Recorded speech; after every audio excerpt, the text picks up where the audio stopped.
সকলের প্রতি আইন অনুযায়ী যথাবিহিত আচরণ করিব। দীর্ঘ বিরতির পর বাংলাদেশের রাষ্ট্রীয় ক্ষমতায় আসীন হয়ে নবনির্বাচিত প্রধানমন্ত্রী তারেক রহমান তার প্রথম বিদেশ সফরের প্রস্তুতি নিচ্ছেন। রাজনৈতিক ও কূটনৈতিক মহলে এখন সবচেয়ে বড় প্রশ্ন, প্রধানমন্ত্রী হিসেবে তিনি প্রথম কোন দেশে পা রাখবেন।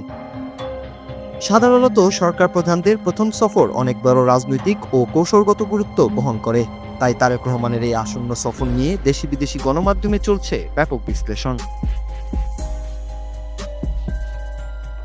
কূটনৈতিক সূত্রগুলোর তথ্য মতে প্রধানমন্ত্রী তারেক রহমান সম্ভবত ভুটান সফরের মাধ্যমে তার বৈদেশিক কার্যক্রম শুরু করতে যাচ্ছেন।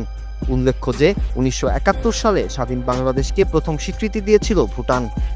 ঐতিহাসিক এই আবেগকে সম্মান জানিয়ে এবং আঞ্চলিক ভ্রাতৃত্ব জোরদার করতে ভুটানকেই প্রথম পছন্দ হিসেবে রাখা হচ্ছে বলে ধারণা করা হচ্ছে। ইতিমধ্যে পররাষ্ট্রমন্ত্রী ডক্টর খলিলুর রহমান এই সফরের রূপরেখা নিয়ে কাজ শুরু করেছেন। প্রধানমন্ত্রী হিসেবে শপথ নেওয়ার পর থেকেই ভারত, পাকিস্তান এবং চীন সহ প্রভাবশালী দেশগুলো থেকে সফরের আমন্ত্রণ পেয়েছেন তারেক রহমান। ভারতের প্রধানমন্ত্রী নরেন্দ্র মোদী লোকসভার স্পিকার ওম বিড়লার মাধ্যমে তারেক রহমানকে সপরিবারে ভারত সফরের আমন্ত্রণপত্র পাঠিয়েছেন। অন্যদিকে পাকিস্তানের পক্ষ থেকেও এসেছে রাষ্ট্রীয় আমন্ত্রণের বার্তা। তবে সরকার সম্ভবত সার্কভুক্ত দেশগুলো সফরের অগ্রাধিকার তালিকায় ভুটানকে শীর্ষে রাখছে, যা দক্ষিণ এশীয় রাজনীতিতে এক নতুন মেরুকরণের ইঙ্গিত দিচ্ছে।